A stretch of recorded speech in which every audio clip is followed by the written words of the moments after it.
This is a fast-moving story. We're seeing developments every hour, and the latest from Joe Biden ramping up the action against Vladimir Putin.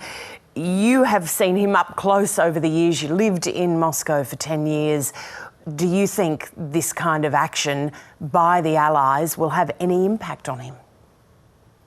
Look, I think that I think a lot of us, myself included, frankly, had assumed that a war on this scale was not likely, particularly because it was risky, right? It's risky in terms of domestic politics in Russia, but it's risky because of the cost that the West is going to impose in terms of sanctions. Those risks are real, but they clearly were insufficient to prevent Putin from doing what he has done and what he's doing at the moment. So, no, I think that there is probably not any scale of sanctions that would be sufficient to alter Putin's current course of action. And I don't think that's what the sanctions really at this point are aimed at doing. I think they're aimed at altering the calculations for Russians up and down the socioeconomic food chain, ordinary Russian citizens as well as Russia's elite, really at the top.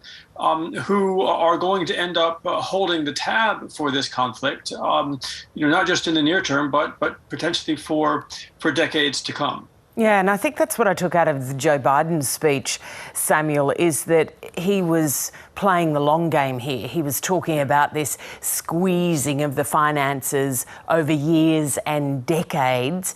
On the streets of Moscow, not just Moscow actually, cities right across Russia, we have seen some protests pretty quickly shut down. What are you hearing that's going on in the country? Well, we've seen, as you said, protests around the country. The last figures I saw maybe about 15 minutes ago suggested that there had been somewhere in the range of 1,500 arrests. But that number usually lags what's actually going on. So the numbers are probably considerably higher than that at this point. From what I'm hearing from people on the streets, the arrests have been pretty violent, similar to the arrests at opposition protests we saw earlier in 2021. People have been injured, have been taken to hospital. Look, Russia has been in a conflict with Ukraine now for going on 8 years. And Russian state television has tried to really convince people that they should see Ukraine as an enemy. And for large portions, in fact, probably a majority of the Russian population, that hasn't really sunk in. There is broad support for Putin, maybe broad support for his foreign policy, but there is not, at the moment at least, broad support for a war, and certainly not a bloody war. In Ukraine. And what are we seeing from Vladimir Putin here? This is not sort of taking a chunk like he did with Crimea. This seems to be an all-out assault. What is the end game?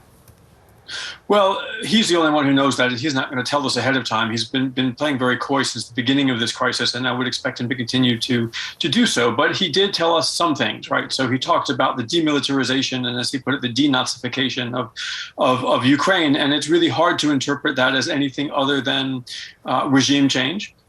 He said that there would not be an occupation. Of course, he also called this a special military operation and not a war. So if you can have a war that you don't call a war, I suppose you can have an occupation that you don't call an occupation. I think he'll find both of those things to be pretty challenging. Ukraine is a big and complicated country, and difficult, in fact, sometimes to govern effectively by people who have genuine legitimacy. Whoever he tries to put in power is not likely to have that kind of legitimacy. But he's going to figure this out as he goes along, and we're going to learn what his strategy is as he tries to implement it, unfortunately. You don't know what's going on in his mind, but you have been watching his language very carefully, as you have done over decades. So what is your takeaway about how he is putting the message over? Well, it's a message of anger. I think if we compare his speeches over the last couple of days to the speech that he gave after the annexation of Crimea in 2014, that was a speech that was euphoric. That was a speech that was about sort of returning to history.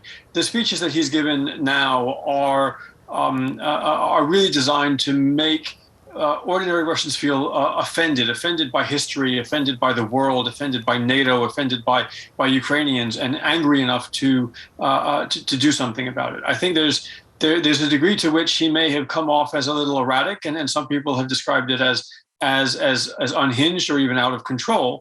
But that will be. I think we'll have to wait and see really how the Russian street and the Russian public broadly respond to this. The initial indications is that opinions, at the very least, are decidedly mixed. All right, Samuel Greene, thanks very much. Thank you.